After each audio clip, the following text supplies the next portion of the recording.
Сертификат за акушерство. Разрешително за акушерка на лицето Магдалина Железарова с право да практикува на територията на Османската империя. Издадено в град Константинопол. На френски и османо-турски език. Издава факултета по медицина през 1915 година.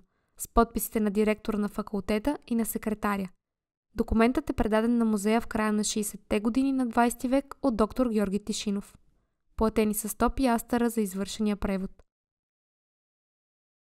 Магдалина Железарова Тишинова е първата дипломирана акушерка в град Горна Джумая, днешен Благоевград. Родена е през 1876 година в Кукуш, в семейството на Яно Железаров. През 1907 година завършва Цариградския имперски отомански медицински институт и скоро е назначена за общинска акушерка в Солун.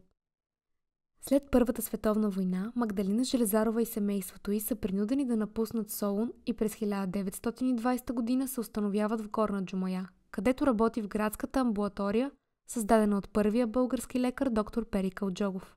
Освен с акушерските си задължения, тя се нагърбва и с функциите на медицинска сестра и санитарка. Магдалина Железарова се изявява и на общественото поприще като деен член и председател на женското дружество в града. След 15 години на уморен и посветен изцяло на горноджумайци професионален път, през 1936 година излиза в пенсия.